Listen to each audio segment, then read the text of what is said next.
Hello. Am I live yet? Okay. Good afternoon. Here is Sobi again for the second time today. And now we'll continue one of my commission work.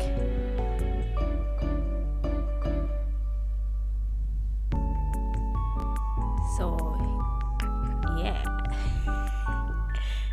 There's not many to explain except that it's one of my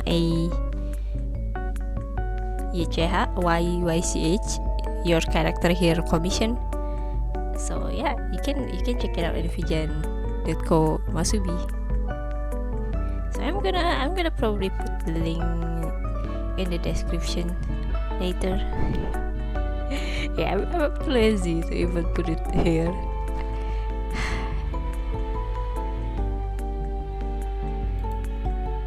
Grinding, am I right?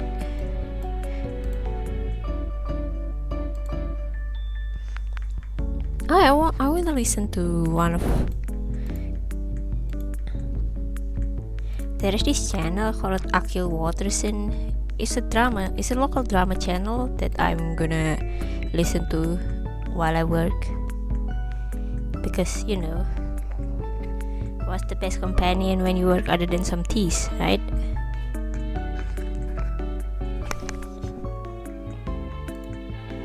Ini gak menyenangkan, tapi apa ya bahasanya ya, dari satu postingan ini aku tuh udah kayak ngeliat ada banyak banget blunder.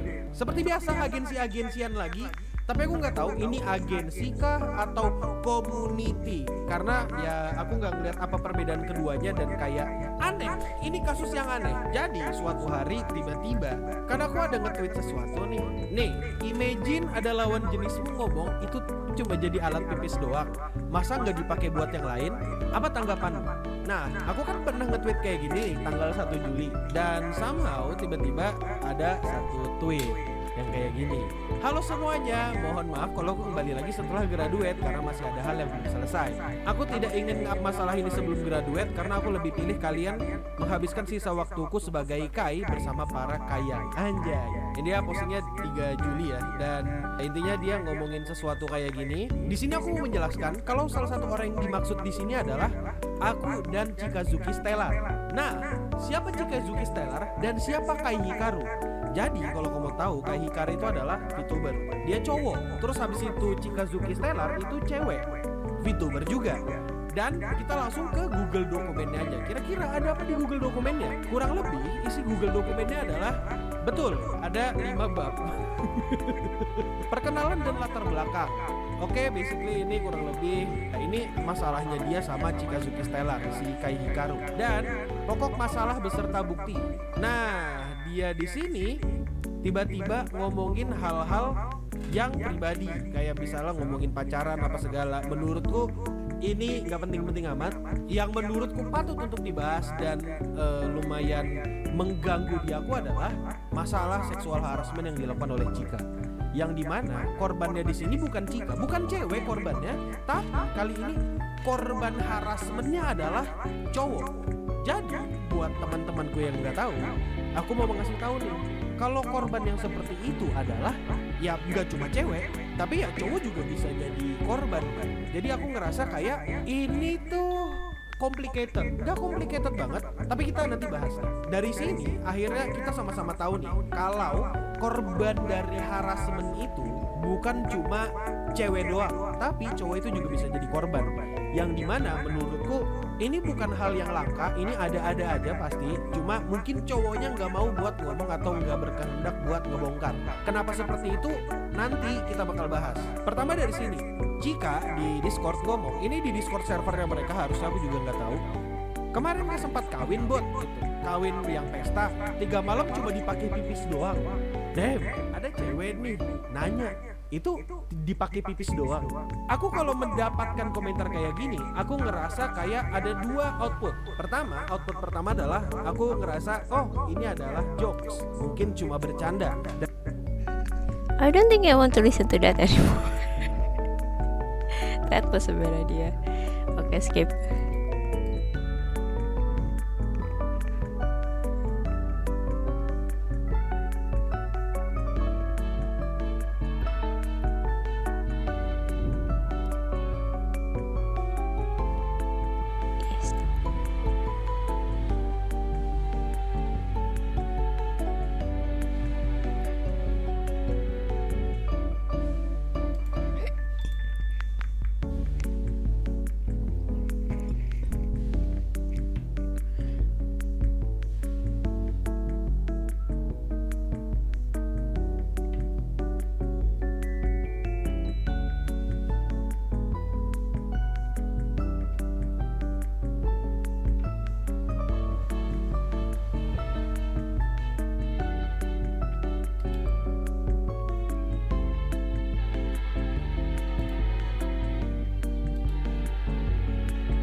body. They're really like tight and they rub and then they make that swishy sound. Please don't make me wear them. Morgan, why don't you go play with the other kids? I don't want to play with the other kids. I'm gonna go over there and reorganize the dollhouse. The refrigerator is so loud. Don't you hear that buzzing? Morgan, what do you want for lunch? A peanut butter and jelly sandwich. Again? Yeah, of course. That's my designated lunch food. Every day I want to have a peanut butter and jelly sandwich. I don't want anything else. I don't want any changes. Hi, Morgan. It's so nice to meet you. Morgan, you have to answer people when they talk to you. Morgan, what are you doing? I don't know. I like the way it feels, and I got stuck in like the repetitiveness of it. I don't know. There's no way you're autistic. We would have noticed when you were a kid. Mom, I don't like the way the jeans feel on my body. They're really like.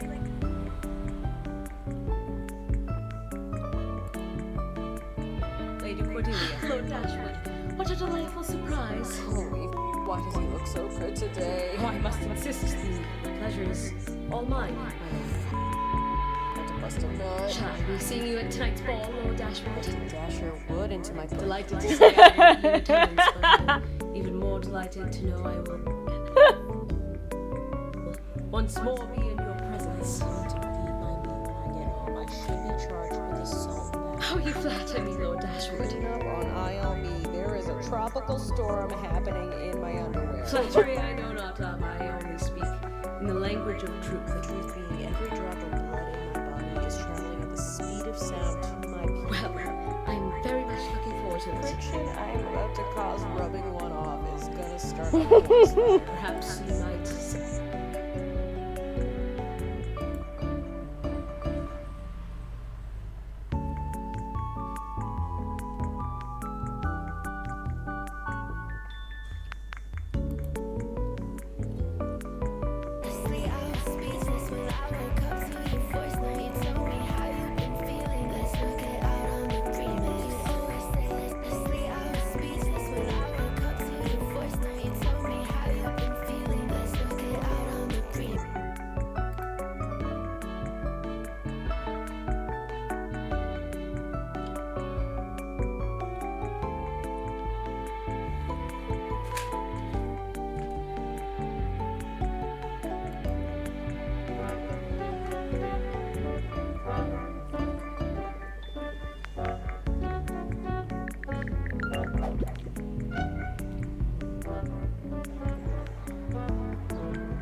hereby award you the title Big Boss. I hereby award you the title Big Boss. I hereby award you the title Big Boss. I hereby award you.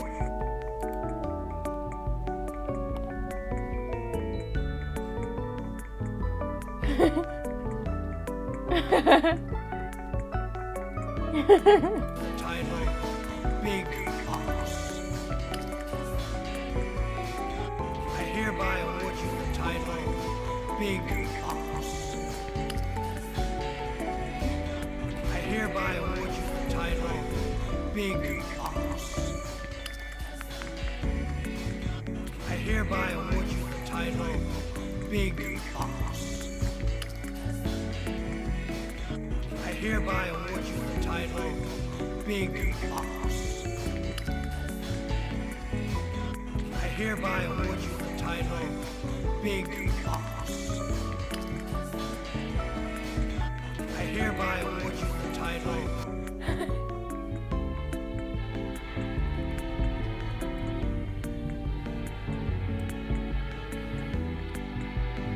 You came all this way for me? For your last dance? What are you doing out here? I can explain. I'll tell you everything.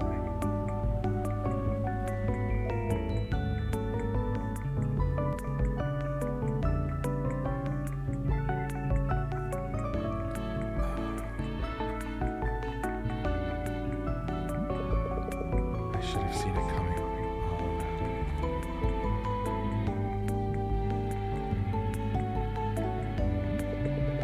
It's on the other.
whiteboards every day, transform the way we bring videos to life. As a fully remote agency, whiteboards let us collaborate In this box is a real preserved human brain named Betty. And I think you should hold it. Oh my god, it's wet.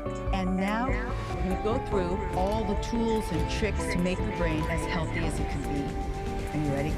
Wendy Suzuki, a neuroscientist and professor at New York University. First-hand research on the brain is helping to improve memory, learning, and higher cognitive abilities in humans. Let me start with exercise. All the research shows the more you exercise, the more change in your brain we noted. Every drop of sweat counted. And the best kind of exercise that you can do is eat. What about things that we consume? Food, drink, alcohol? It's all Mediterranean diet. Go ahead. Coffee. And then my memory's not great. Most people feel that. But there's 4 things that you can do to make memories stick. Number 1 Is it true that if we have less friends, then our brain will shrink? yes, loneliness damages the brain. Can you see if someone's in love with the brain? Yes, in the side here, a lot of the reward areas are activated. Doesn't that mean then that if we don't fall in love, the love part of my brain gets smaller? And would that make it more difficult to love in the future? That's a great question. So, Wendy, do you have any brain routines? absolutely. So every morning I like to, and then I do the most powerful tool that you can do to protect your brain from aging and neurodegenerative disease states, which is We've just hit 6 million subscribers on the Diary of a CEO. So me and my team would like to do something we've never done before as a little thank you. And we're calling it the Diary of a CEO subscriber raffle. And here is how it works. Every episode this month, we're going to pick 3 current subscribers at random. And we'll send one of you a £1,000 voucher, one of you tickets to come and watch the Diary of a CEO behind the scenes live with our team, and one of you will have a 10-minute phone call with me to discuss whatever you want to talk about. If you're a subscriber, you're in the raffle. Thank you from the bottom of my heart for allowing me to do something that me and my team love doing so much. It is the greatest honor of my lifetime, and I hope it continues off into the future. Let's get to the episode.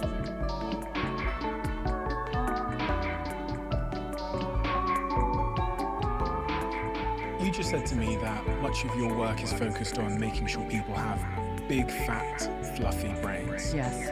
Why does that matter? It matters because a big, fat, fluffy brain is a healthy brain. And my whole first book, Healthy Brain, Happy Life, was about how I learned to use all the tools and tricks and magic of neuroscience and psychology to make my brain work better. And I so needed it at that moment. My life got better. I got happier. It is a pathway to a happy life, I think, having a very healthy, big, fat, fluffy brain. Do you think people appreciate the importance of their brain? No, I think they ignore it all the time. And I think that is part of my message to everybody, that the human brain, that is the one in your head right now, is the most complex structure known to humankind. Not Einstein's brain, not Marie Curie's brain, but the one in your head. And when you think about that, it gives you more of a self-appreciation of all of the computations that is taking for me to see you and appreciate your face and be able to remember your face next time I see you when I go to my Diary of a CEO podcast and choose an episode. All of that is such a complex structure. You start to appreciate your own kind of brain functioning more. I think that's a very important thing to do. Why don't we appreciate our brains? Because we appreciate a lot of other things. Yeah. We spend a lot of time on our muscles. Yeah, our abs. Yeah. I think that that's a great analogy, and part of my goal is to kind of shift the focus from focusing on certain body parts to focusing on what our brain is doing for us, what it can do for us, and what we can do to change our environments to get to that big, fat, fluffy brain, to get it healthy, to get it happy, to get it growing. If I achieve a big, fat, fluffy brain, how would my life be different? I'm saying me, Steve Bartlett. I'm a podcaster, I'm an entrepreneur, I'm relationships, I've got friends, girlfriend, family. How would I show up differently if I was able to make my brain bigger big fat fluffy. Yeah. So let me start with the two areas that we know respond really, really well to things like meditation and exercise. Those two brain areas are the hippocampus, critical for long-term memory, your ability to form and retain new long-term memories for facts and events. And the second brain area is your prefrontal cortex right behind your forehead, critical for your ability to shift and focus attention. It's important for your personality, for decision making. Can you show me on that? You brought absolutely. I brought a human brain. Let's bring that. You have a model of a brain as well. I have a model of a brain. Okay, let's start with the model of a brain. So here is a model of the human brain. So there's a front part and a back part. This front part is right behind our forehead. That's the prefrontal cortex, critical for the ability to shift and focus attention. Also, a part of the brain that is very responsive to what you bring into your life. Exercise actually really helps the prefrontal cortex. Meditation helps area 10 of the prefrontal cortex, which is right in the very front, right here.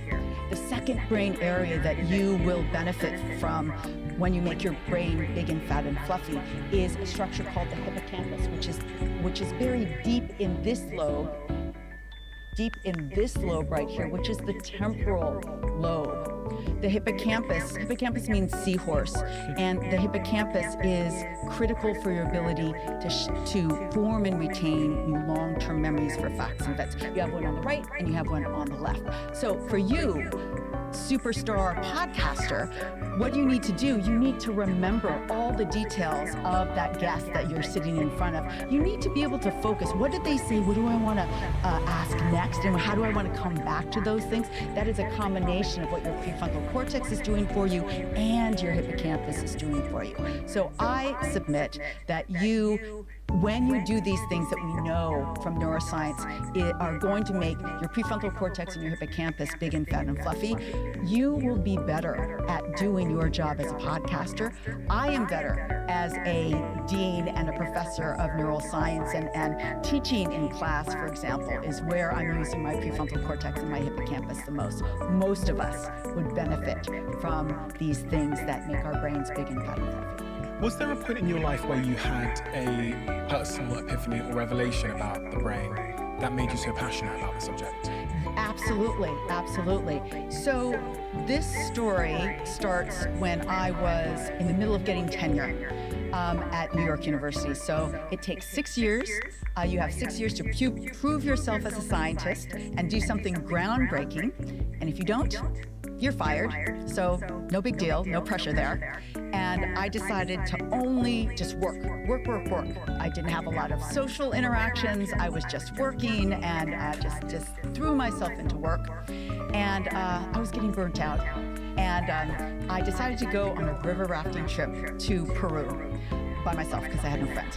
So I go on the river rafting trip, and it's great. It's beautiful. We're river rafting. We're camping on Aztec burial sites, and it is just spectacular.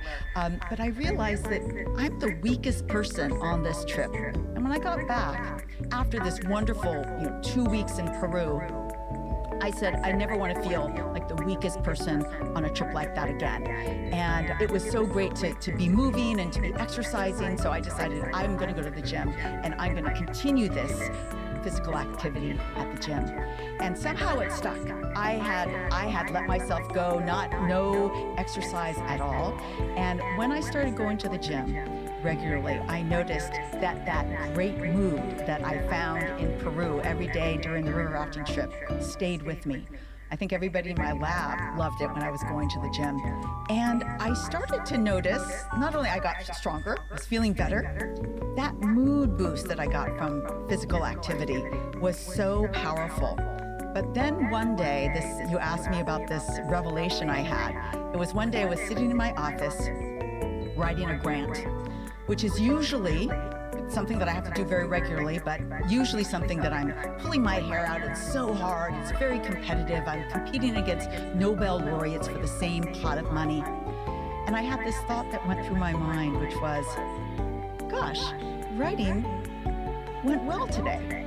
I've never had that thought before, ever I'd been there for 5 years at NYU writing grants. And so I I thought, oh, maybe I'm just having a good day. I'm feeling good.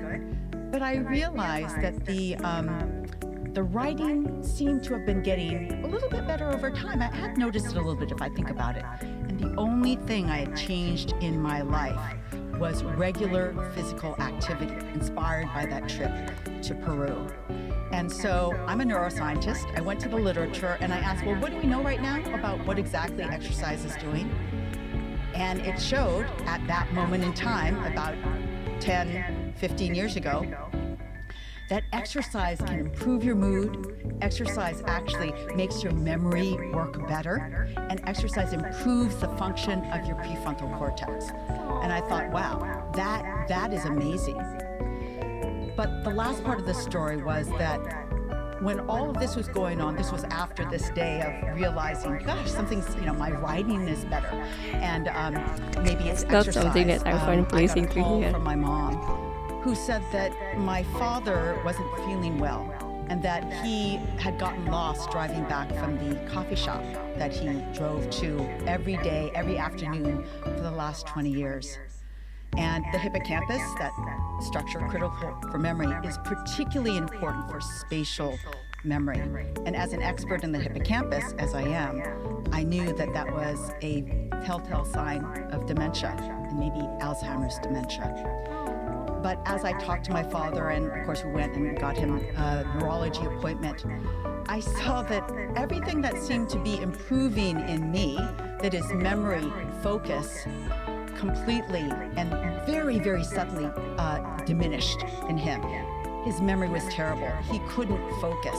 He was also very depressed because he could notice how poor his memory was. And I think those things together, what I was noticing in myself about the physical effects of physical activity on my own brain function, and seeing my father go through what was a really precipitous loss of his cognitive functions that turned out to be Alzheimer's dementia, made me think that the power of physical activity needed to be explored more deeply. And by me, I was waking up in the morning thinking about what can I do to better understand how physical activity could be used, not just for me, for my students. Can they study better? Can they learn better? Can it help, maybe not my father? I wasn't sure whether exercise could help my father at that point, but as people age, that was the revelation that I had that made me actually switch my research focus from memory function to understanding the effects of physical activity on the brain. All of this is rooted in a fact that was once not considered a fact, which is the idea that our brains can change shape. Yeah. Which is this idea of brain plasticity. I only really learned about this a couple of years ago because I think I, like many people, didn't realize that, like muscles, my brain changes shape based on what I do. Yes. And also what I consume. Yes. I guess. Yes. What is the evidence or the studies that we have that proves our brains do change shape? Yeah, that's such a great question. And it takes me back to the first day of my freshman year at UC Berkeley. When I walked into the classroom, I didn't know it at the time, but the classroom of the professor that discovered brain plasticity. Her name is Marion Diamond, and she was the very first female PhD in neuroanatomy that UC Berkeley ever gave. I walked into her classroom in the 80s when I went to college, but she discovered this in the late 1960s, when it was thought, as you said, that the adult brain can't change at all. There's absolutely no evidence for it. And that was true at the time. She thought, I don't think that's true. Let's do a simple experiment. Let's try and look at the effects in two randomly grouped set of rats, one that lives in what they would consider an enriched environment. What would be an enriched environment? Well, for her, it was a rat cage full of toys that got changed out all the time, lots of other rats to play with, and lots of activity. I think of it as the Disney World of rat cages. And she compared the brains of those rats to rats that she raised in kind of a shoebox, a smaller environment. They got free food and water, all the food and water they could eat and drink, but maybe only one other rat and no toys. Now, if the adult brain, they were all the same age, they were adults. If the adult brain didn't change, then there should be absolutely no difference between the brains raised in Disney World and the brains raised in the shoebox. But she found that the brains of those rats raised in the Disney World of rat cages, the outer covering of the brain, the outside of the brain here, I'm pointing to the outside of this brain model here, called the cortex. It was actually thicker. She was a neuroanatomist, and she showed that the thickness of this outer covering actually grew. What does that mean? There were more synaptic connections there, not in the whole brain, in certain brain areas. That made sense. The visual cortical area, there was much more visual stimulation in the Disney World of rat cages. The motor areas were thicker. The somatosensory, the touch areas were thicker because they were interacting in a much more complex way with their touch system. And that was the first demonstration the adult brain could change, and that it would actually make the cortex of the brain grow. And now we know, what is it about the Disney World of rat cages, Is it the toys? Should we all be playing with toys? Later studies showed that you get almost identical effects just by giving rats a running wheel. Physical activity is doing all of that, has the potential to change all of that in the rodent brain and now in the human brain. Didn't they find something similar with London taxi drivers? I always hear this. Yes. I thought it was I wasn't sure if it was true or a rumor. But... No. It's absolutely true. That is a different form of brain plasticity, which is something that we all do, and my students do, hopefully very well, which is learning. So can learning the streets of London, which are, I can't remember the number of different streets that London taxicab drivers have to learn to pass the famous test called the knowledge. But I do remember that it takes them 4 years to study for this test. It is intense knowledge. You have to learn all the lawful ways to get from all the big landmarks to be a certified London taxicab driver. And what my colleague Eleanor Maguire, a professor of neuroscience at University College London, did is she followed wannabe London taxicab drivers during their 4 years of the knowledge, this test for London taxicab drivers, knowing that half of them were going to fail. They were not going to make it. And so she tested them at the beginning and asked, how is your memory? And how big is your hippocampus? Identical for all of the wannabe London taxicab drivers before they started. She scanned their brains. Yeah, she scanned their brains and she tested their memory behaviorally. Then they go through, half of them drop out, they don't become London taxicab drivers, and half of them become certified London taxicab drivers after successfully learning all of this. Now let's see, how big is your hippocampus and how good is your memory?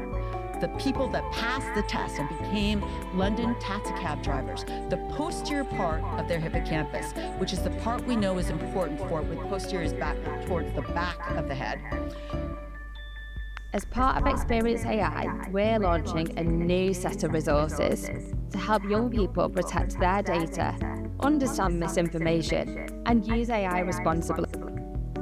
The posterior part of the hippocampus, which is kind of a cigar-shaped structure that goes from the front part of the brain to the back part of the brain, that back part of the brain was significantly bigger in those successful London taxicab drivers compared to the failed London taxicab drivers, and the memory of the successful London taxicab drivers were now superior to the memory of the wannabe London taxicab drivers that failed. So that is an example of how intense learning in a particular part of the brain, we know the posterior hippocampus is absolutely involved in spatial learning. That can change the actual structure and the function. How much of a difference can we make? I'm 31 years old now. Yeah. So if I got serious about my brain health, how much of a difference can I realistically see? I'm trying to figure out if it's worth it. Yeah. If it's worth caring about my brain. Is there any evidence within the literature, within studies that have been done that show if I start now, even though I'm like 30, 31 years old, my life will be different in the future in the areas that I care about profoundly if I start caring about my brain? Let me be very, very concrete here. The answer is absolutely yes. First, I'm going to give you results of a study in people that are 65 and older. So, studied people that are 65 and older and asked, what is the probability of getting dementia in the next 6 years, depending on the level of activity that you have? Just right now. Physical activity. Physical activity. And they measured it in how many walks you take per week. And if you took 3 walks a week or more, you were 30% less likely to develop dementia in the next 5 years. So, 30% less likely to develop dementia. My father passed away of Alzheimer's dementia. That makes me sit up and take notice. But the thing that should make you, as a 31-year-old, really sit up and take notice is the larger correlations that show that the longer you have regular physical activity in your life, the longer you're able to stave off dementia, the more active you are over your lifetime. That first study shows that it's never too late to start. You can start walking regularly, which is doable when you're perhaps at that age. But the longer you stay active, the bigger and fatter and fluffier your brain will be. Why does that make sense? So, one key piece of information that I haven't told you yet is that we know that physical activity is releasing every single time you move your body, you're releasing a whole bunch of neurochemicals in your brain. Some of them make you just feel good. Serotonin, dopamine, noradrenaline, endorphins. Yeah, I feel good. If I go out for a walk, I feel better than if I had been sitting here for 8 hours. But the other thing that gets released every single time is growth factors. I like to call it a bubble bath of neurochemicals that happens every time you move your body. What that growth factor does is it goes directly into your hippocampus and it helps brand new cells grow in your hippocampus. The hippocampus is only one of 2 total brain areas where new cells can grow. That's not the same as synapses, which are connections in the cells that are already there. But the hippocampus can grow new cells. And this is really important because many people know that the hippocampus is attacked first in Alzheimer's dementia. And so exercise is not going to eliminate that disease state.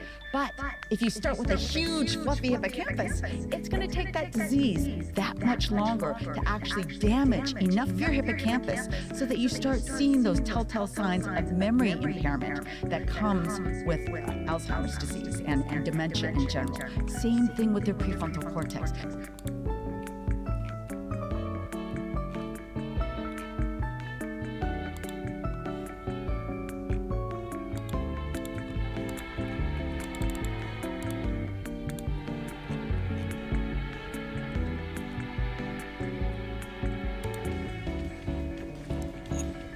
周年おめでとうございます。はじめまして、成田トップロード役の中村環奈です。頑張ります。よろしくお願いします。わーい、1周年、サトラダイヤモンド役、立花ひなです。今日はきたちゃんのロールケーキを食べてきました。頑張るぞです。盛り上がっていきましょう。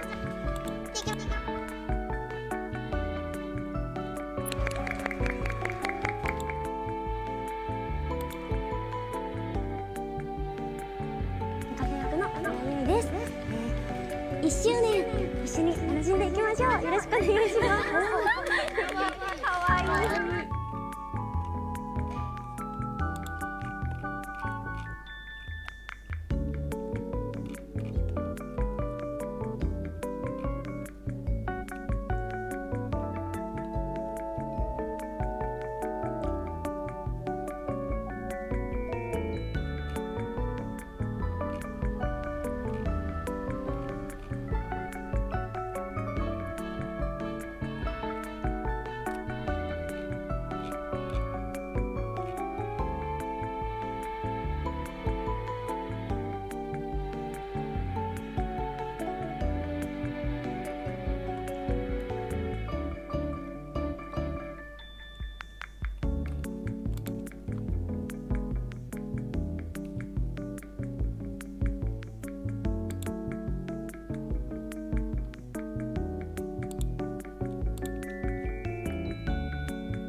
your prefrontal cortex can grow with physical activity. That's not neurons, but new synapses can grow. Age and neurodegenerative disease states can damage cells, but also take away synapses. I've got two questions on that. So Yeah. the first is about dementia and Alzheimer's. Do we know what's causing it? No. We still don't know. No. And there's not good drugs, unfortunately, right now. There's a lot of links to lifestyle choices though, right? Yes, absolutely. And so, of course, based on what I just said, my number one most powerful tool that you can do to protect your brain from aging and neurodegenerative disease states is start walking. Why do I start with that? Because everybody can walk. You don't need to buy any new fitness outfits. Just go out and walk more. And then they say, oh, well, do I have to become a marathon runner? That could help too. But everybody can walk. And from that study that I mentioned in the 65-year-old, 30% reduction in the probability of getting Alzheimer's with just walking.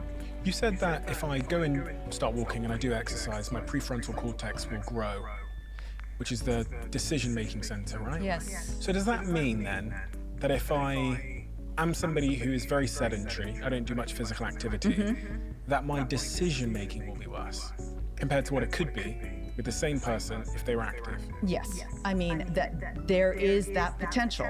Brain plasticity and the neuroscience of brain plasticity tells us that absolutely with physical activity, you have great potential to improve the function of your prefrontal cortex. And I must specify a little bit, the main function that has been shown to be particularly sensitive to regular physical activity is shifting and focusing your attention. So being able to listen to me while you might be paying attention to the AV guy that might be telling you something right now. So to be able to do that effectively, that is one of the things that we know is helped with regular physical activity. Focus and attention, Yes. that kind of thing. Okay.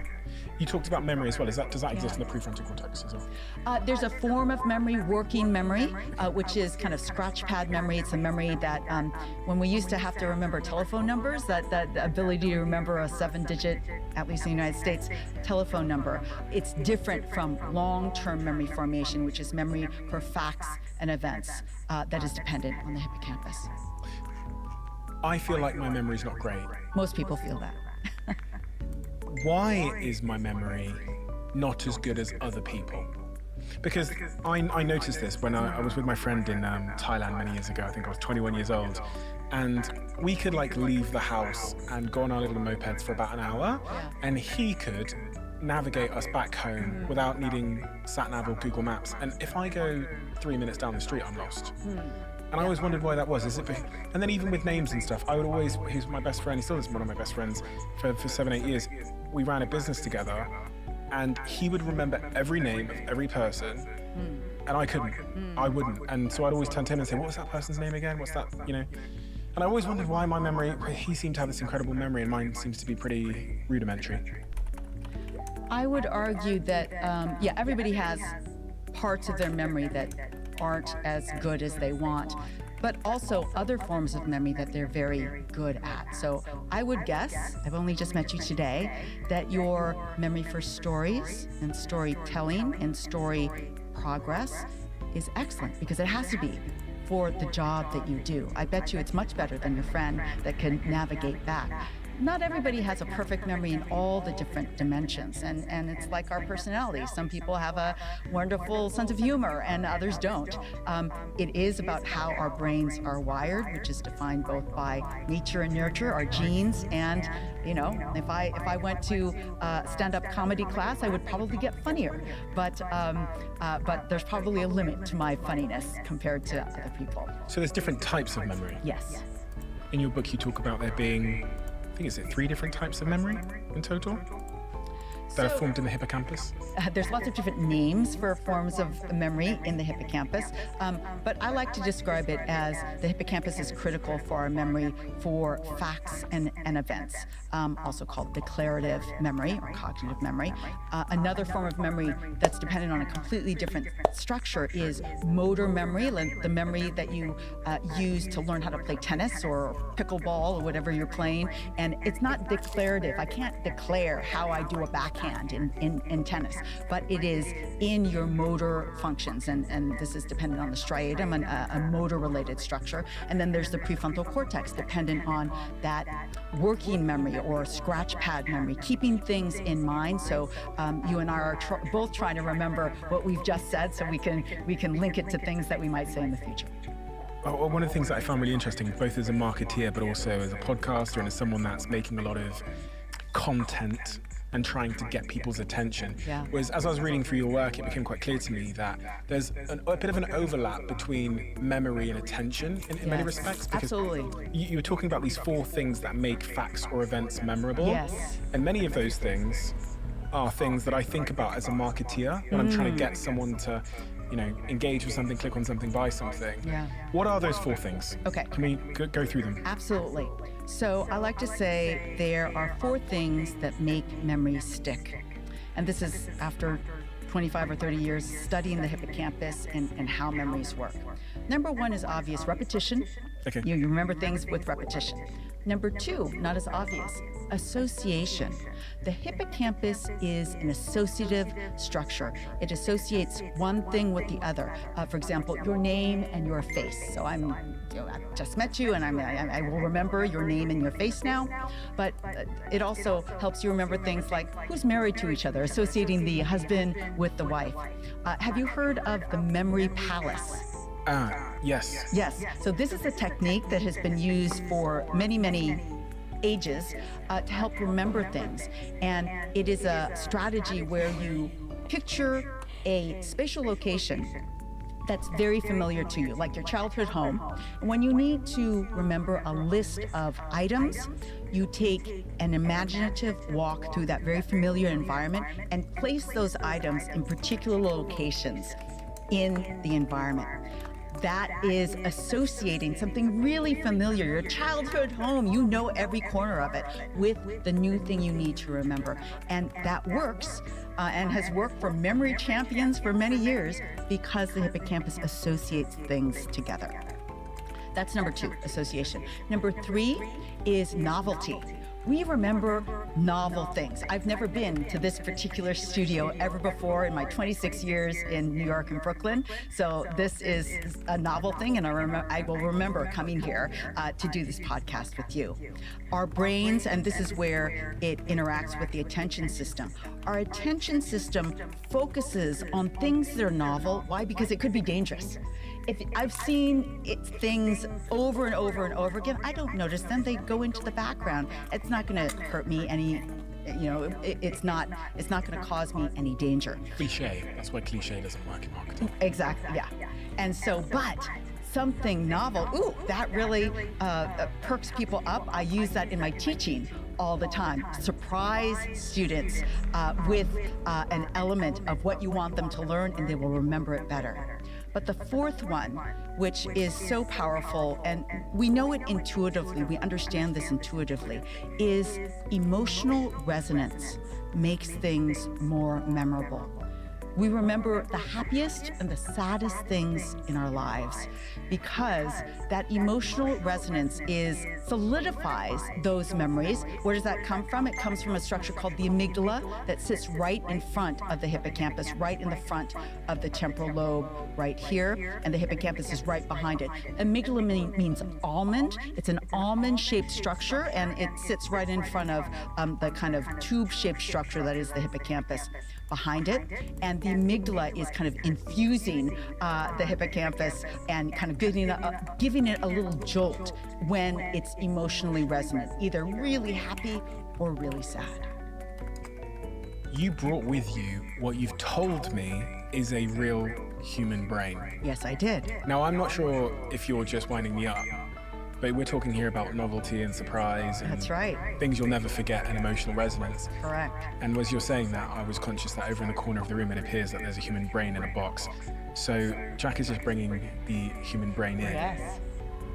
I've never seen a human brain before. You've never seen, that's why I brought you gloves, so that you can hold it if you like. If you like. Do you have permission to, if there is a human brain in this box and you're not winding me up, did you have to get permission from the owner of that brain? So this was purchased lawfully by my department, the Center for Neuroscience at New York University. So it is lawfully ours to use as a teaching tool. And it does bring enormous novelty to any situation that I go into and makes people really think about their brain in a new way, which is why I bring it. What is in that box? In this box is a real preserved human brain named Betty. Was the person who used to own that brain called Betty? No, we don't know the name of the person. Okay. I named this brain Betty, so. Can you tell if it's a man or a woman? No, I can't. Oh, men and women brains not different? They are, but in very, very subtle ways that we wouldn't be able to tell just looking at the outside of the brain like this. Okay, I'm ready. Are you ready? I think so. Okay, so I'm gonna open the hat box. No way is And that I'm gonna a real... pull out. Are you joking? Is that really a brain? It is a real preserved human brain. There it is. Frontal lobe, occipital lobe for vision, occipital lobe back there. And in this brain, I don't know if you can see it from over there, if I pull apart the two hemispheres, you can see how deep the folds of the brain, the surface is folded in that deep into the brain, which expands the surface area of the outside of the cortex. The rat cortex is flat. There's no folds. Humans and elephants and dolphins have lots of folds. They have much higher capacity for computation because of the folds that you see in this brain. It's smaller than I was expecting. Really? Half the people say it's smaller, half the people say, wow, that's enormous. Interesting. Is that the color of the brain? The color of the brain is darker than the real brain if we opened up my head right now because of the formaldehyde, the preservative chemical that this has been sitting in for at least 26 years. This brain has been in my department for ever since I got here 26 years ago. I feel like I probably should hold it. I think you should hold it.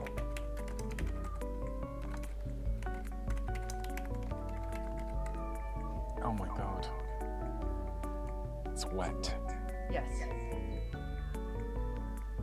So, I mean, that defined this person's whole life. How they saw, felt, smelled, heard, and thought about the world. Just right there in your one hand, in your right hand. It's crazy to think that this little thing is... Oh, it's different underneath. Yes. It's crazy to think that this little thing, this little... That's the start of the spinal cord right there that you're pointing at. And this stuff underneath at the back. That is the cerebellum, brain structure critical for fine motor movement. So we wouldn't be able to walk smoothly if you have damage in your cerebellum.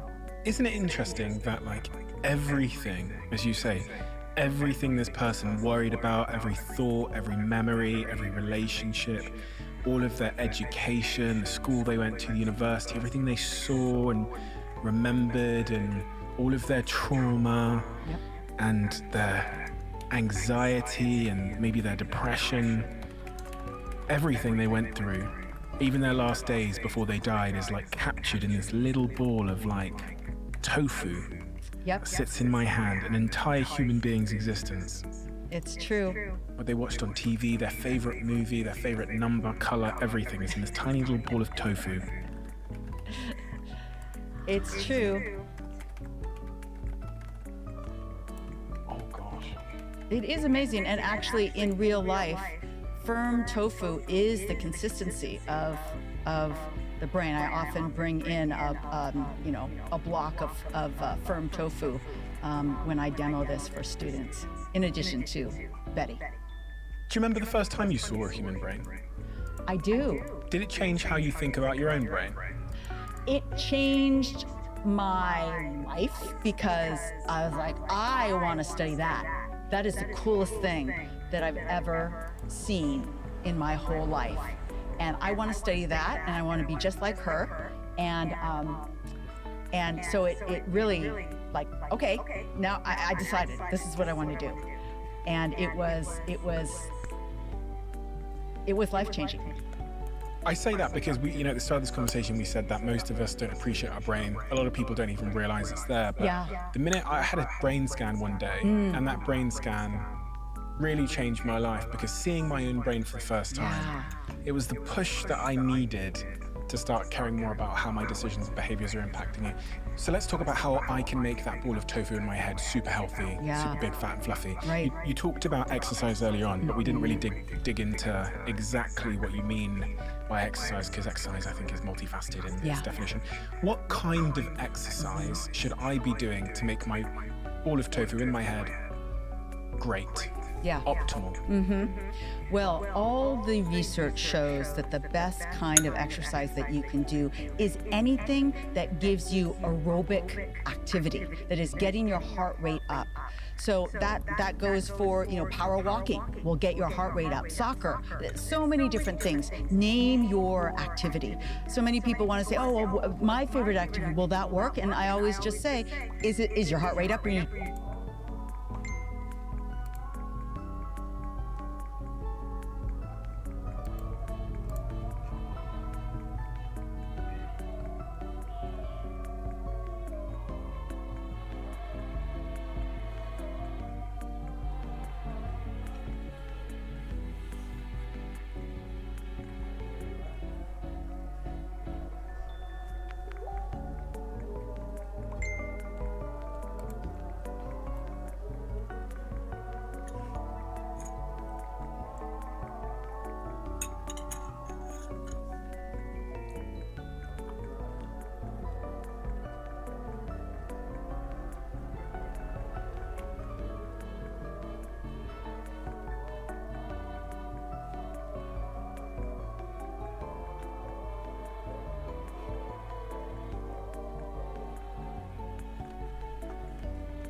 doing it? If the answer is yes, then yeah, that works great. We know that level of aerobic activity is critical because that's going to release that growth factor maximally to get into your hippocampus that will grow those new brain cells. How much? So I have an answer to that. So we did 2 different experiments in my lab.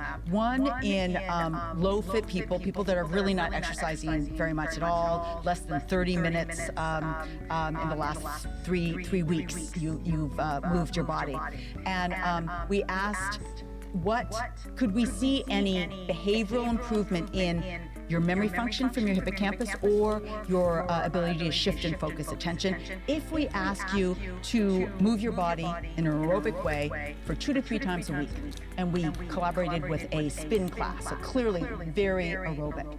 And what we found was in those people that did successfully do 2 to 3 times a week a 45-minute aerobic activity, their mood got significantly better, their memory function got better, and their ability to shift and focus attention got significantly better. So that gives a little bit of a guideline for low-fit people. 2 to 3 times a week can start to give you some of those cognitive changes.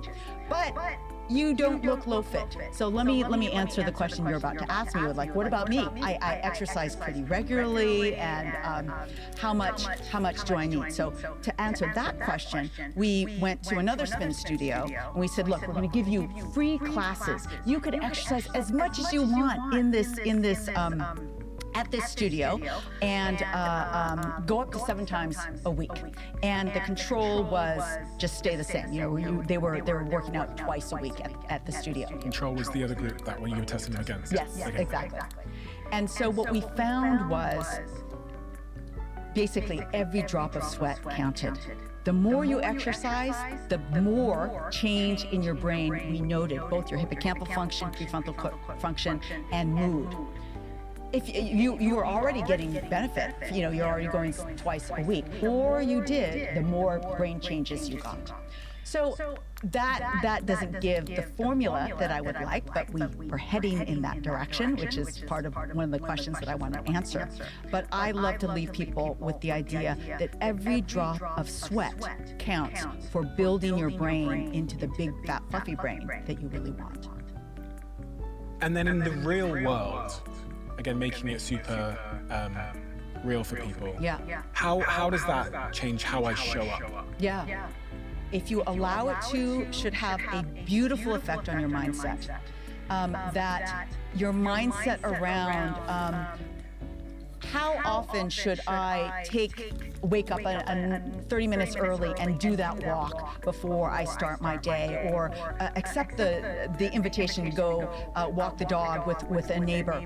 It's not an obligation. It is something that you're doing for yourself and have direct benefits on that ball of tofu, as you call it, in your head. It's going to make it work better. And I mean, I think the most immediate thing that I benefit from every single day is the mood boost that you get from that serotonin, dopamine, noradrenaline that gets released every time you move your body. I always think that because obviously I do a lot of podcasting, and I'm super reliant on my brain being attached to my mouth, and sometimes I notice that it's not.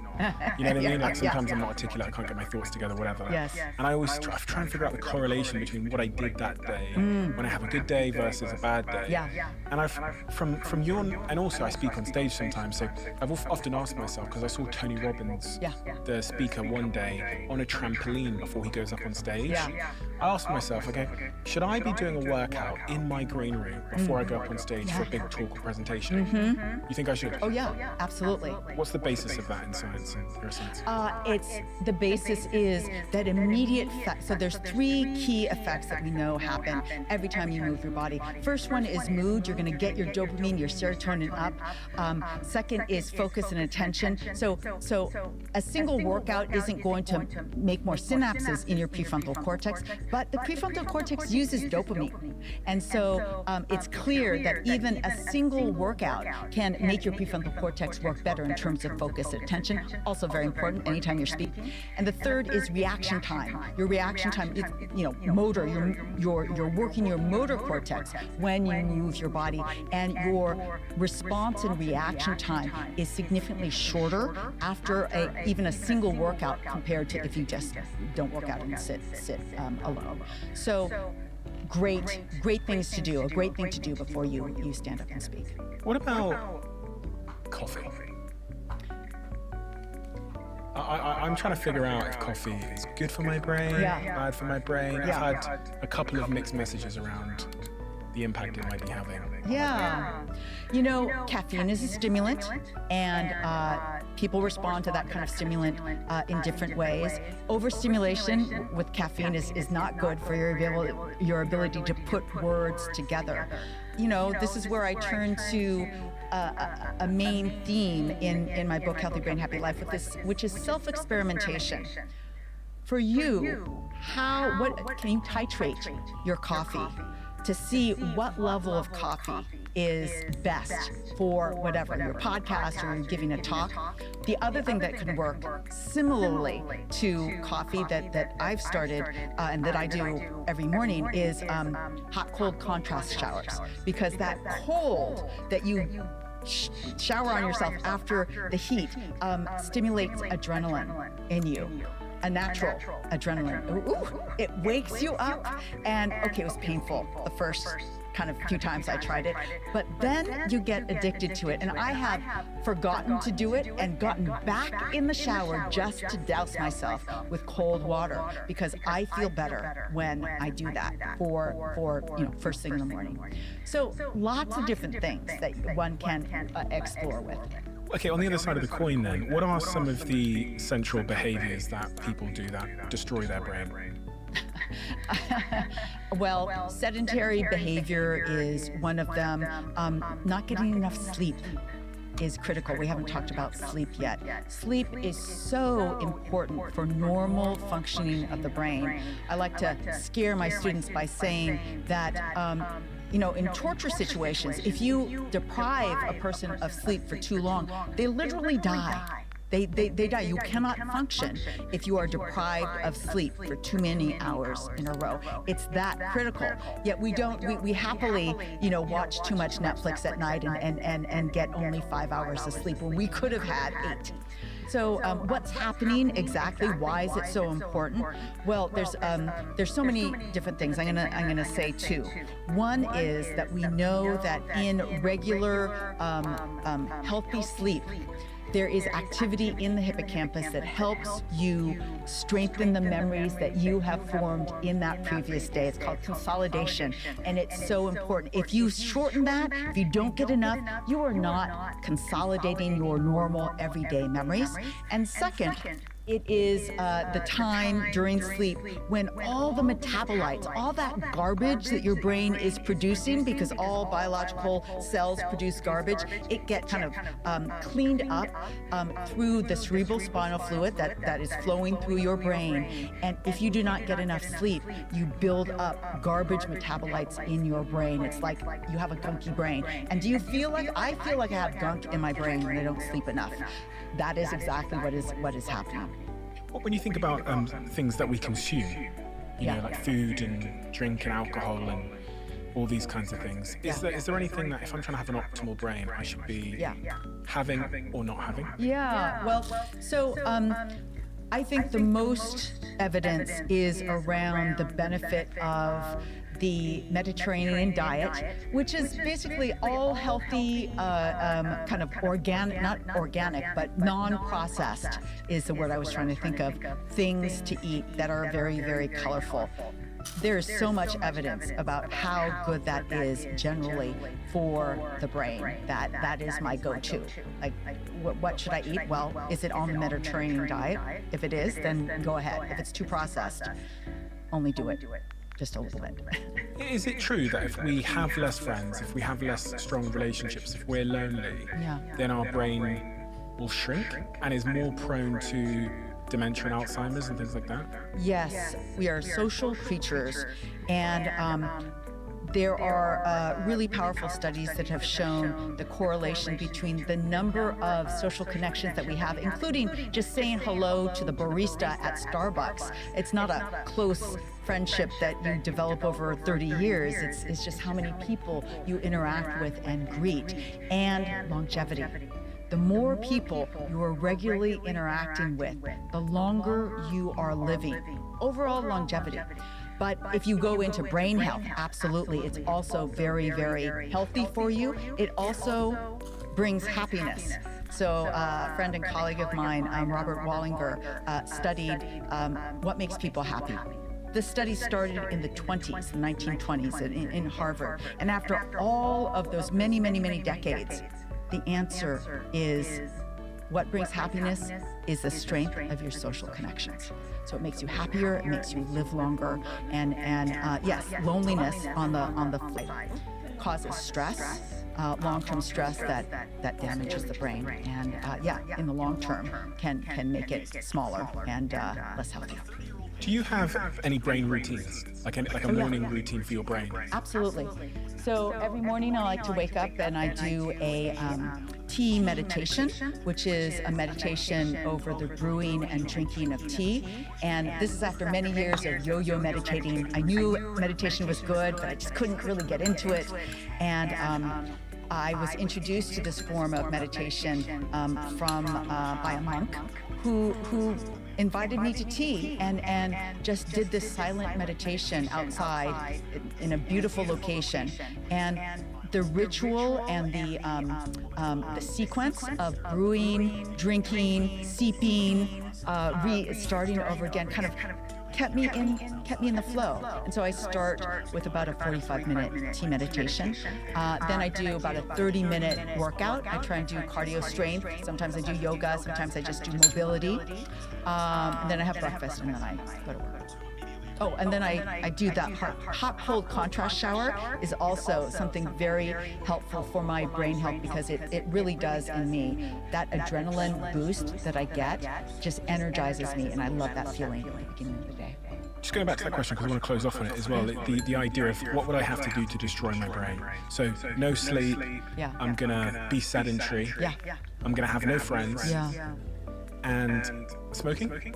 Smoking is very bad for your health and your brain. Okay, alcohol?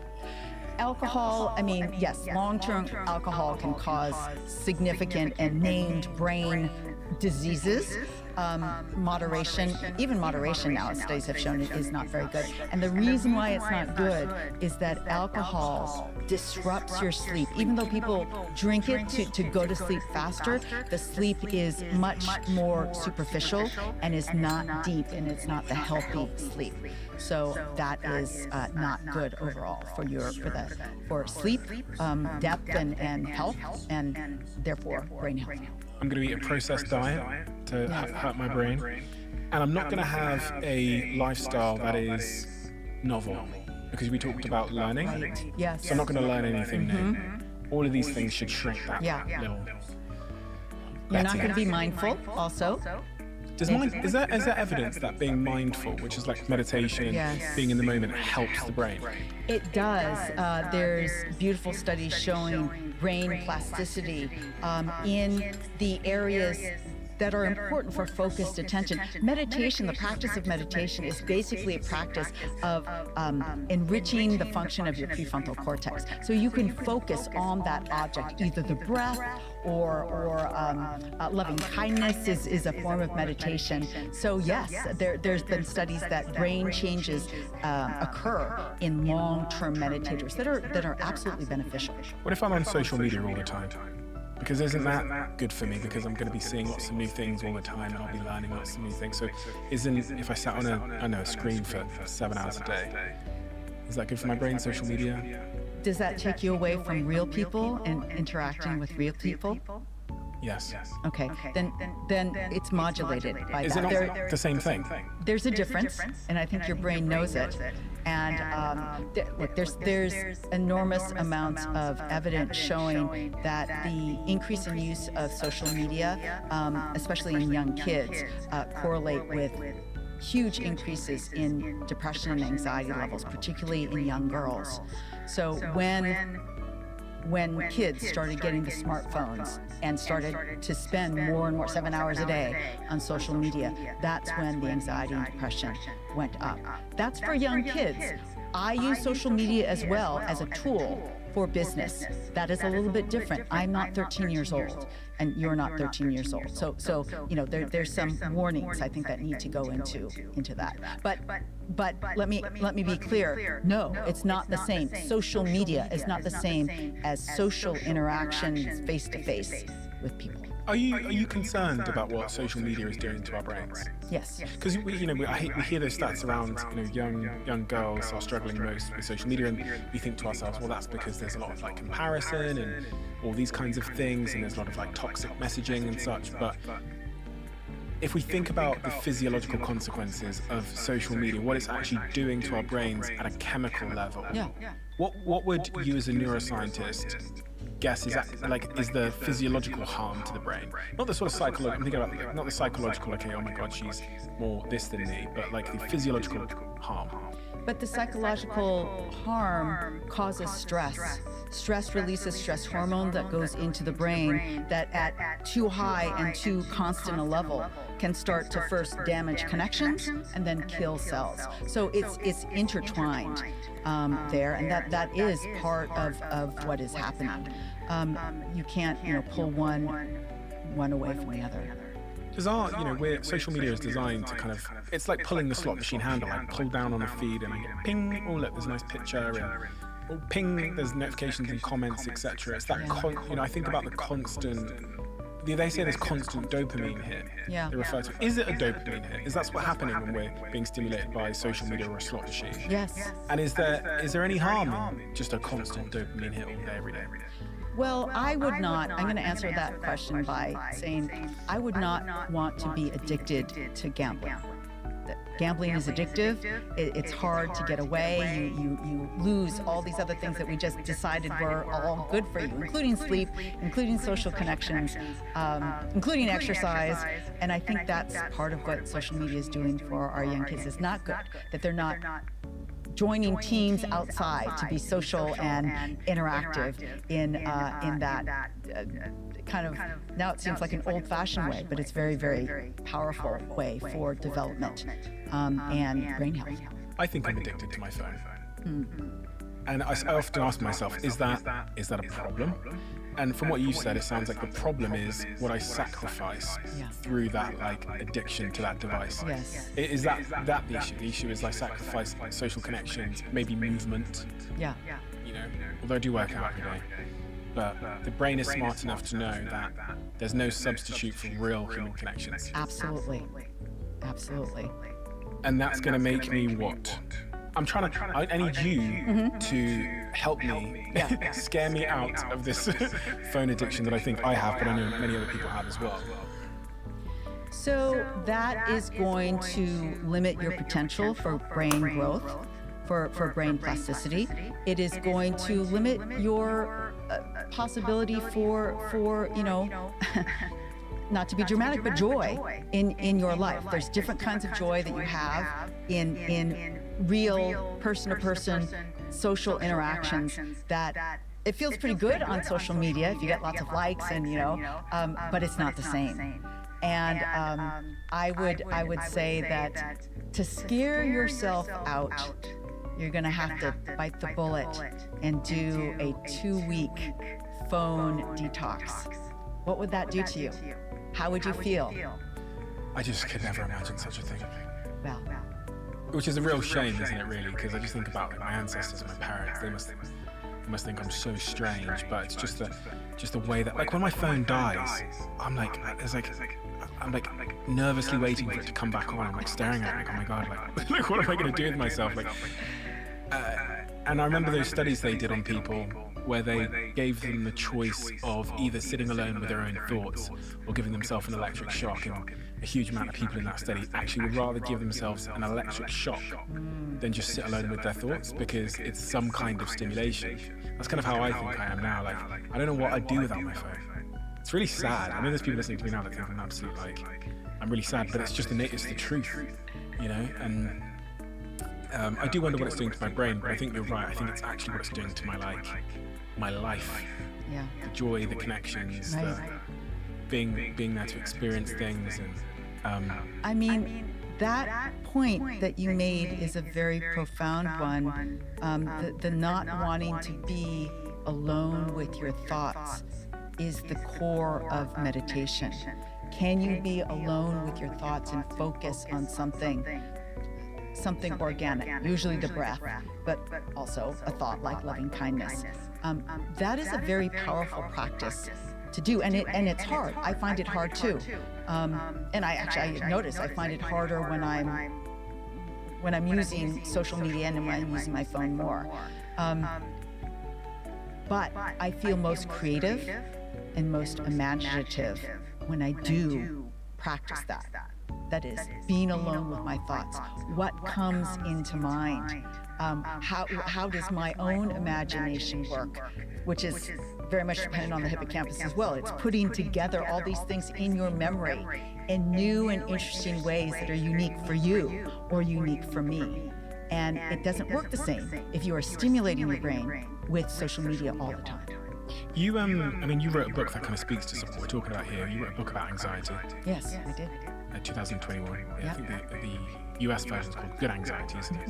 Yeah. Slightly different title in the UK. Yeah. Why did you write a book about anxiety? I wrote a book about anxiety because I started to notice my students getting much more anxious than they ever used to be. And this was before the pandemic. I mean, I had the idea to write this book in 2018, 2019. And so first I noticed it in the students. They were getting so stressed out before finals. They never did that before. So many accommodations they were asking for. And I'm like, what's going on here? And I realized it wasn't just them. I'm getting more anxious as well. My friends are more anxious. And I really wanted to dive into that. I didn't want to be anxious in that way. Because part of me was like, oh, I'm just a New Yorker. I'm just anxious all the time, right? Because that's what New Yorkers are. No, this has changed. And we forget that before the pandemic, there was still global warming. There was still political issues that lots of people, including me and all of my students, were worried about. And that was the impetus for trying to dive in and ask, well, I made my life happier with exercise.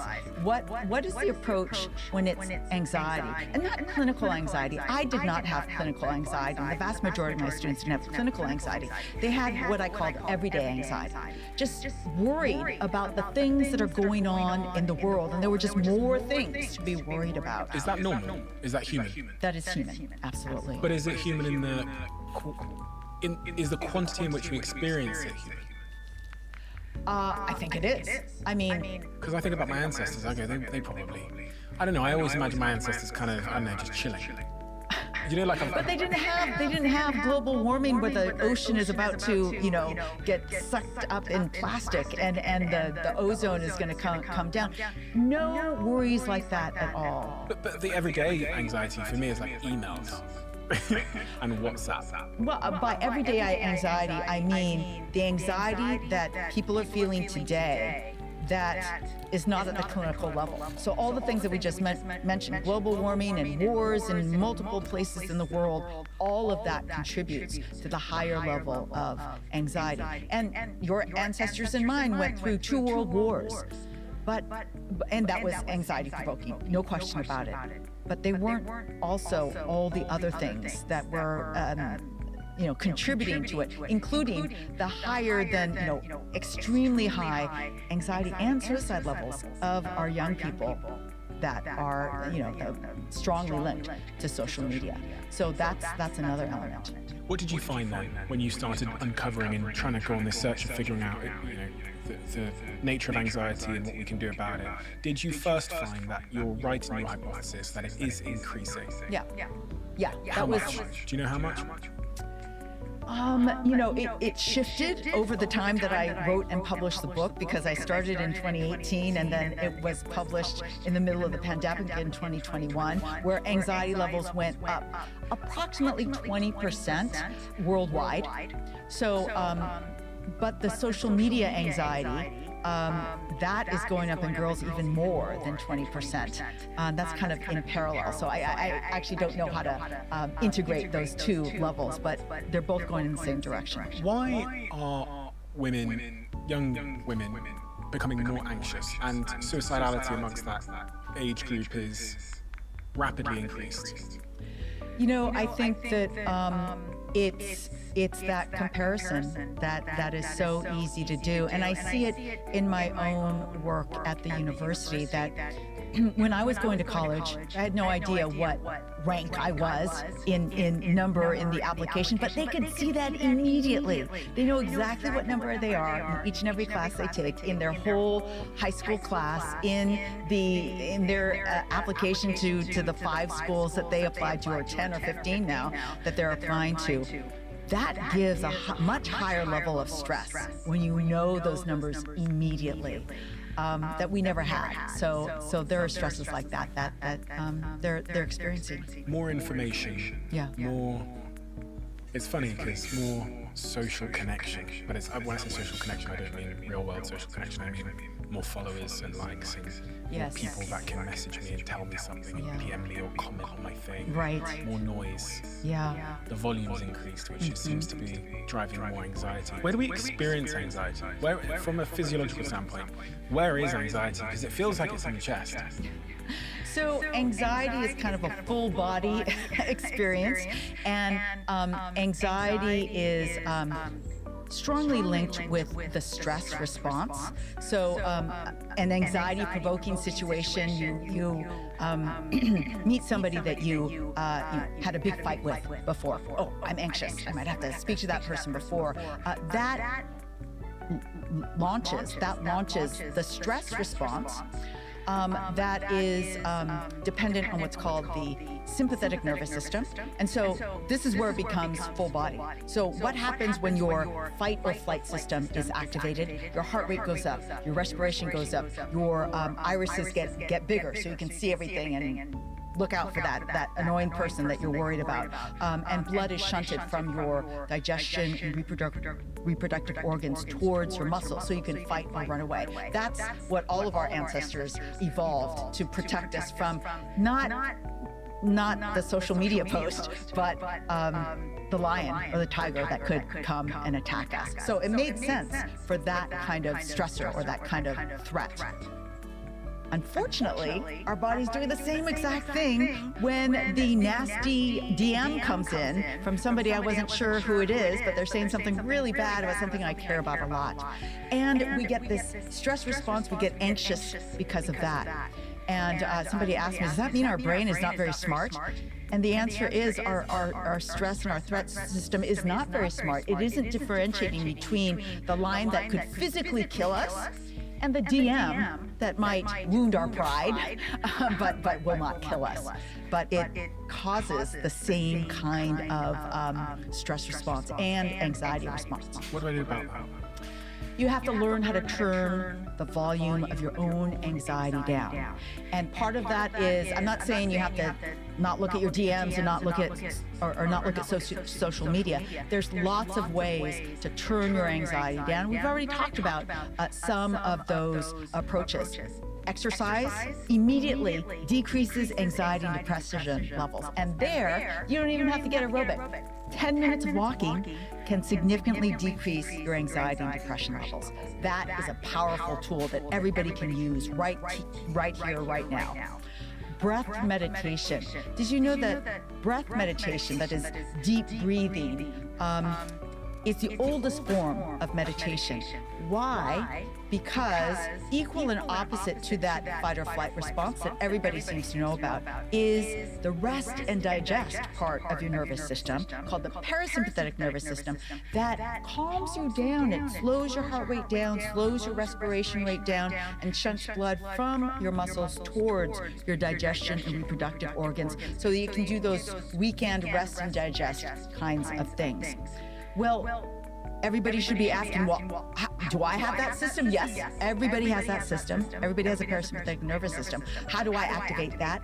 The best and most effective way that you could activate that right now is take 3 deep breaths, because that's the only thing you have conscious control over that can launch all the rest of that parasympathetic activity, slowing your heart rate. I can't.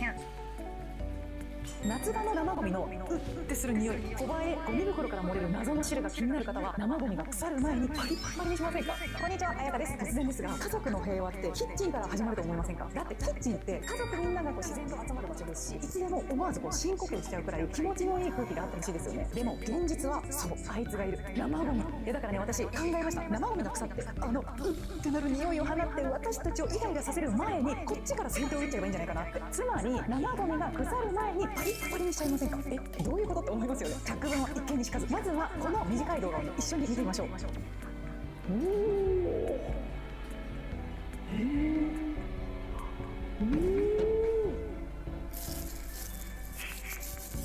これすごくないですか？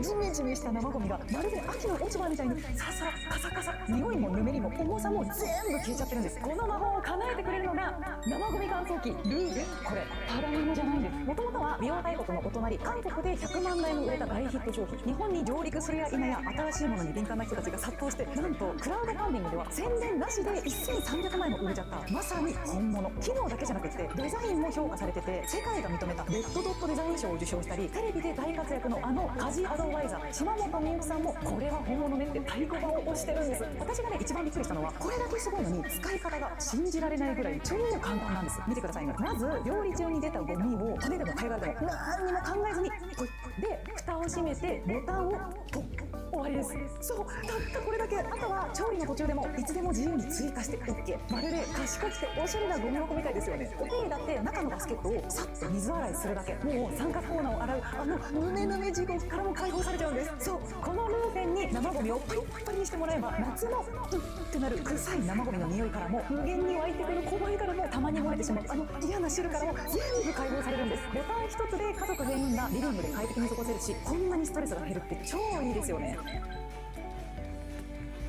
手軽でおしゃれなことが評価されて、楽天や Amazon でもランキング1位になりました。これだけたくさんの人がもっと早く出会いたかったと言ってくれるルーフェン。気になるお値段なんだけど、正直性能の高い高級な家電だから少しお高いのも事実です。ですが今この動画からいける公式ストアからなら全員が使える1万円オフクーポンを配布中。このクーポンを使えば月々のお支払いはなんと2258円から始められます。分割払いが終わったら何年も使えるし、何よりずっと家庭のストレスを減らしてくれるから結構ありですよね。でね、話はまだあるんです。このルーフェン購入助成金に採用されて、自治体によってはさらに割引になるんです。約7割の人が助成金を使って購入しているので、結構多くの地域では助成金が使えるみたいなんです。金額の半分ぐらい戻ってきて 50% オフくらいになる自治体が多いみたいなんです。中には9割近く応援してくれるところもあるらしいです。だからうちはどうなのって気になったら、自分の町が対象かどうかすぐに調べてみてください。調べ方も超簡単で、下の公式サイトから自宅の郵便番号を入れるだけ、すぐいくら助成金がもらえるか確認できるから楽ですよね。さらにね、60日間の返金補助付きキャンペーンも開催中です。60日間お家で実際にルーフェンを試してみて、やっぱりうちには合わないかなって思ったら、理由は何でもよくて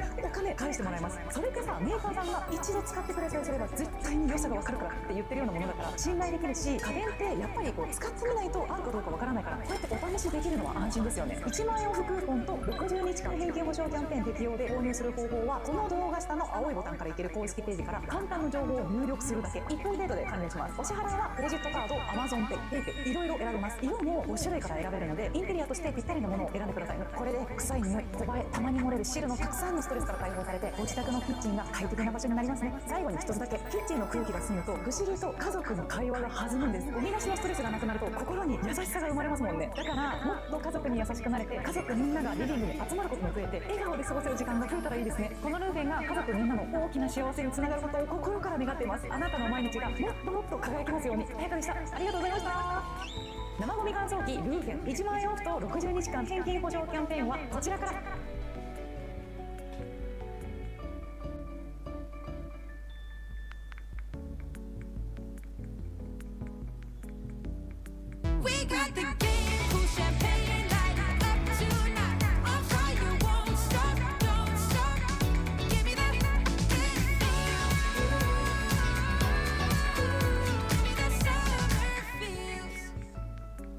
slow my heart rate by thinking about it? Can I take 3 deep, slow breaths right now? Absolutely. And monks, hundreds, if not thousands of years ago, realized that. That is the thing that I can do immediately to slow my stress response down. It's very, very powerful. Sadness. Sadness is can be linked with anxiety, and sadness, like anxiety, is something that people, I think, would like to kick out of their lives and just never have any more at all. If I could get rid of sadness and anxiety, I would be the happiest person alive. But would you? Because my argument in Good Anxiety, my book Good Anxiety, is that these prickly emotions, these difficult emotions like anxiety, like sadness, are really, really valuable because they're focusing us on things that we should be paying attention to, specifically anxiety. It is a warning system. Oh, there's that person. Oh, you didn't have a good interaction. You need to pay attention. Now, should it throw you into an anxiety attack? Perhaps not. Use some of these techniques, like deep breathing and going for a walk. But it is a warning system. And why is this valuable? Here's why it's valuable. It's valuable because when you know what you are worried about, your fears that your anxiety focuses you on, it actually tells you about what you hold most dear in your life. And that is something that we should all really want to know. So if you're a people pleaser, you are doing lots of things maybe too many things to please people, but that means that you care about personal interaction. And I start with this one because I'm a people pleaser. And I realized that people-pleasing response and the anxiety that it does evoke is reminding me that what's very, very valuable to me is that interaction with people. I care about that. That's a beautiful thing. I value that in my life, in my personality.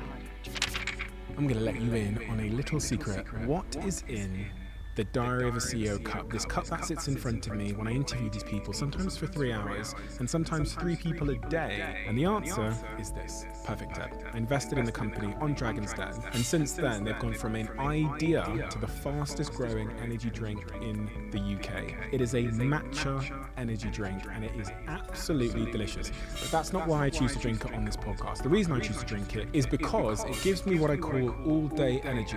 I don't get the same crashes that I used to get with other energy drinks. If you're in the middle of a conversation, or you're in the middle of a talk on stage, or in the boardroom, the last thing you want to do is have a crash. You don't want jitters, and you need focus. And that is why they now sponsor this podcast. Not only is it delicious, but it gives me a significant competitive advantage. If you haven't tried it, go down to a Tesco, go to a Waitrose, or go online and use the code DIARY10 at checkout, and you'll get 10% off. And when you do try it, let me know how you get on. Do you think we could see love in the brain? Can you see if someone's in love in the brain? If we scan the brain of someone that's in love when they're interacting with their partner, could we see that? Yes, in fact, they have scanned people who are in the throes of romantic love, and people that are in, many years into a loving relationship.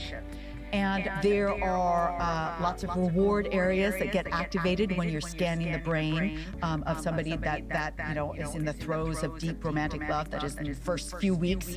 You can't get enough of the person. You're with them all the time. You can't stop thinking about them. A lot of the reward areas are activated. A lot of the social interaction areas, including the insula, a part of the brain right in the side here, just in the area near the ear, deep into the cortex, gets activated. Doesn't that mean then that if we don't fall in love, if we don't have those feelings, that part of our brain might shrink? Because if they say often things like you use it or you lose it. They say neurons that fire together wire together. If I'm not in love, if I don't have those social connections, well, the love part of my brain gets smaller. And would that make it more difficult to love in the future? That's a great question. I think that that study has not been done, but absolutely, if you don't use that part of the brain, you will not, gain the function. And so, not using your love part of your brain is nothing that I would ever recommend. Some people, I guess, don't have a choice. Well, I guess they have a choice in the sense that they can do things. They have optionality, but for whatever reason, some people don't find love. It's just an interesting observation because in all other parts of the brain, you have to Do you mean romantic love? Romantic love, yeah. But there's all sorts of different kinds of love. Deep friendship. It's actually what I was going to say is that they tried to look at the difference between romantic love and maternal love or paternal love. And it turns out that long-term relationships, like romantic relationships, marriages that last for many years, start out, of course, in this romantic phase. But it turns into more of a maternal-paternal pattern when you go farther and farther along. That is a win. That is not something wrong with your brain. I think love does evolve over time, and there's many different kinds of love beyond the romantic Hollywood, and Disney kind of form of love. So you can see the honeymoon phase in the brain. Yes. And then you can see the more mature love, I guess. Yes. In the brain. Yeah. Interesting. I guess the opposite of love, I guess, might be hate, but I think when another sort of thing that people might think of as the opposite of love would be rejection or heartbreak. And through all of our lives, we encounter heartbreak in many forms. We encounter romantic heartbreak, but also other forms of heartbreak. As I read through your story, I could see moments in your story where you encountered various types of heartbreak, grief. Yeah. You talked about your father passing away from Alzheimer's. Yes. Well, he had a heart attack. He had Alzheimer's dementia when he passed away. He died of a heart attack. And just 3 months after your dad's death, your younger brother died of an unexpected heart attack, aged 50. Yes. And you say in the book, Good Anxiety, in chapter 4, you say the death was unfathomable. Yeah. As someone who studied the brain, and therefore has a really strong understanding of the physiology of the human mind, and has also written a book about anxiety, so you have this sort of two-pronged approach towards understanding feelings and emotions. Yeah. In those moments, what did you come to understand about the nature of emotion, the most intense emotions, and how they captivate us and how we can find our path through the jungle? Yeah, I like that word that I used. It was unfathomable. Both of those losses at the same time, it was hard to process. And I remember the waves of grief that would come over. It wasn't constant. It would be like waves. So I'd have one, and then it would recede, and I felt a little bit better. But then, unexpectedly, it would come again. And I'd never, thank goodness, experienced that before. And it was in the middle of writing the book, Good Anxiety, and I put it aside because I couldn't write when I was going through this terrible grief and had to do something that I'd never, ever had to do. And actually it was my biggest fear, unnamed biggest fear in my life was to have to give a eulogy. I have a fear of uncontrollable crying in public, and I'd always been afraid of eulogies, and I never had to give a eulogy, and I had to give this eulogy for my brother. Another unfathomable. How could that be happening? And I got through that, and I learned something in the process. And I remember working out to try and make myself feel better during this time. And the instructor said about the workout, with great pain comes great wisdom. And I just glommed on to that message, because I was feeling great pain. What was the wisdom? Like I need to find some wisdom. What is that wisdom? And I realized, because I had to say something at this eulogy, that the wisdom was that on the other side of that unfathomable grief that I was feeling, the only reason why I was feeling that unfathomable grief is because of the deep love that I had, that it started with. So if I didn't love them as much, I wouldn't have as deep a grief. So in fact, the grief and the depth of it was a sign of the love that I had for them. And that was the wisdom that I found, and that was the solace that I found, and that was the message that I gave in that eulogy. And then I became obsessed with the flip side of these awful emotions that we all go through. Grief is this one. Because I had to go back and finish this book, Good Anxiety. How was I going to do that? The book was transformed by that event because I realized that if I could find the wisdom and the power of the most horrible emotion, I'm going to say, grief, what is the flip side of anxiety? What is the gift? What is the superpower that comes from anxiety? And I needed to find gifts and superpowers. And that's why the book got written in that way. And I name superpowers that come from anxiety. That was heightened after this terrible event. But I found them and I used them all the time. It was therapeutic, actually. How did it change you, the loss of your brother and your father in such a short period of time? How are you a different person because of those two events? You realize that everybody's going to feel these emotions sometime in their life. And I can bring more empathy and compassion to those experiences for others. And I remember, I never wanted to talk to people that had a loss. I never knew what to say. I knew I was going to say something wrong. I just had no idea. I felt lost.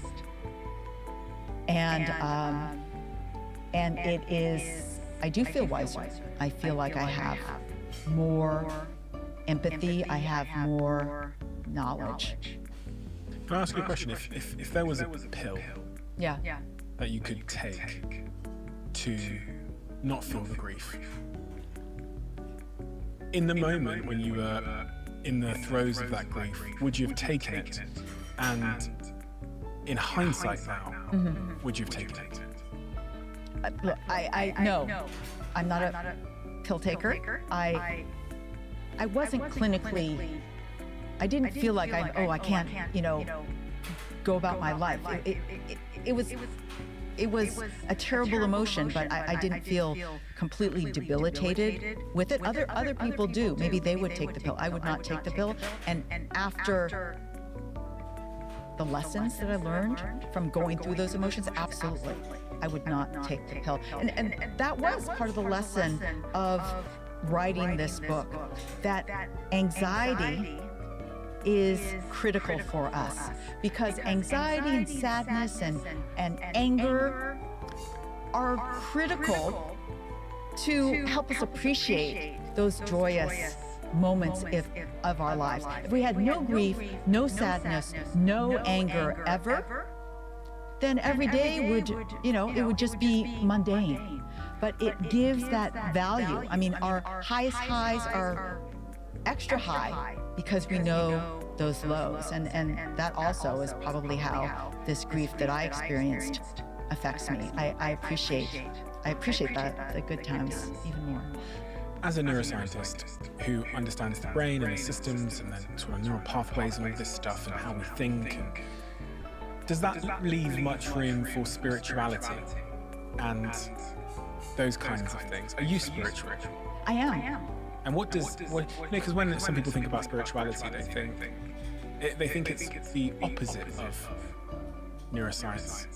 They think, if I spoke to some people that I know, they think of that the decisions and the feelings and the energies are outside of our body, not going on in this ball of tofu. And then some like hardcore people, scientists, will explain all of our experience through this ball of tofu. Yes. Where do you sit? So I've evolved over time. So when I was a young scientist, no spirituality, no religion, everything can be described by science. Like, I have prove it to me. I want to, see the data. I happily went through that phase for many, many years of my life till I realized, I didn't even realize. I think I needed something more in my life, and then I realized. First, there was a need. Then there was a realization. Well, can I really prove that the only thing that is true is that what I can prove? What if there are things beyond proving in the scientific method? And I think there are things that in the spiritual realm, in the religious realm, that absolutely could be true. Could be true. Could be true. That cannot be solved, cannot be proven with the classic scientific method. Things that you believe? Yes. What makes you believe them? Because on one hand, you said you kind of want to, which is an element of that. Yeah. But I'm interested as a scientist, as a neuroscientist, you must have been trained to be able to explain. That's how you pass the exams you get. You must be able to explain why you have these beliefs. Do you, in that part of your life, do you just kind of say, I felt it? Is that the... No, it's, well, part of it, yes. I do feel it. But it was the realization that the scientific method, in my opinion, is not the end-all and be-all that I thought it was when I was a young scientist. Can you prove that these other realms don't exist? And if they exist in ways that cannot be proved in a scientific method, well, maybe your scientific method is wrong. Is that a possibility? Have you had an experience that made you believe in another realm? Have I had an experience? I have, in my academic way, I have studied texts that are the oldest texts that we know, the Bible, and I was raised in actually it was a half Christian, half Buddhist family, and but my core belief was Christianity, and so I go to church. I really appreciate the power that religious beliefs bring to my life. It actually really decreases my anxiety. And that's not the only reason why I did. I wasn't searching for an anti-anxiety kind of solution, but I was looking for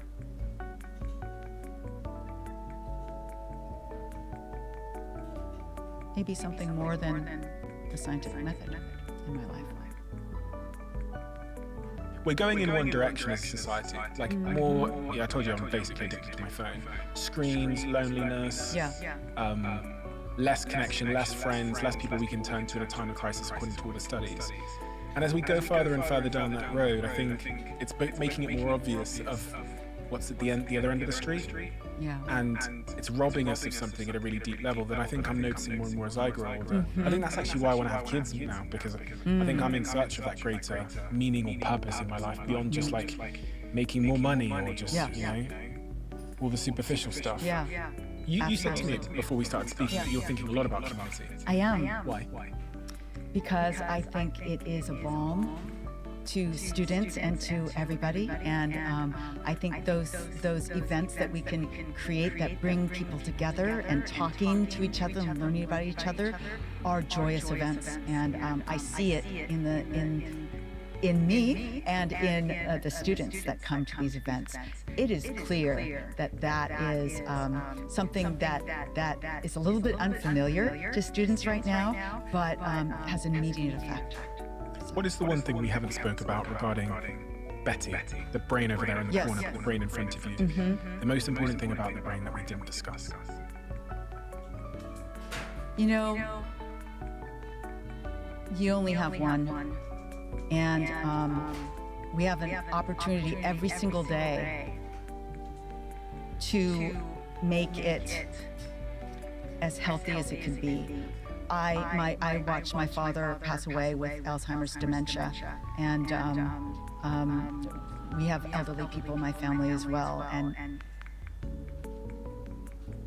it motivates me even more to keep my brain healthy, to make as many friends as I can, to have as many connections as I can, because I want to be as happy as I can be for the rest of my life, and I want to have a big fat fluffy brain. So you only have one, and there are things you can do right now, today, to make it stronger. Wendy, thank you so much. Thank you for the way that you deliver. I think is so deep-rooted in a really undeniable passion, and you're on a real mission to make other people live better lives, and I think that's something that deserves to be highly commended. It's so apparent in everything you do that you're so focused on helping others in a way that I don't always see. And that comes from, reading through your story, I can see the pivotal moments throughout your story that sent you on that mission, and I do describe it as a mission. These two books are fantastic. You wrote the book you published in 2015 called Healthy Brain, Happy Life, and then your second book, which came out in America, called Good Anxiety, which is a phenomenal book that really helps to reframe how we think about anxiety. I think that reframing helps us experience it differently, but also, shall I say, dare I say, be grateful for the signal, the lessons that it's there to teach us, the wisdom that it gives us. We have a closing tradition on this podcast where the last guest leaves a question for the next guest, not knowing who they're leaving it for. Question a few is in this book. Oh. What do you think is the best quality of humanity? Ooh. Compassion. And what does that mean? Compassion means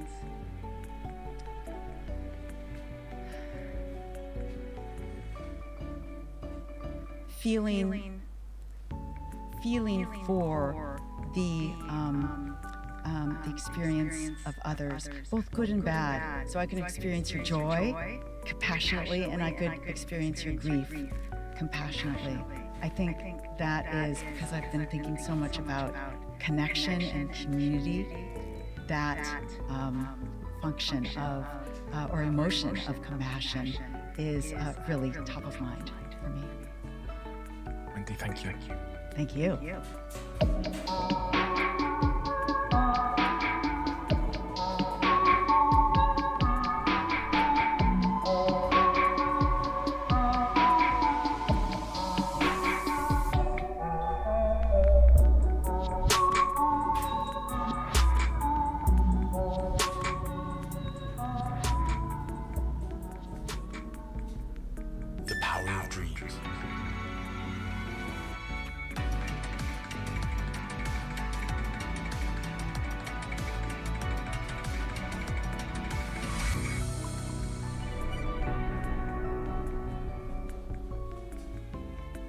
Kepercayaan harus dibuktikan.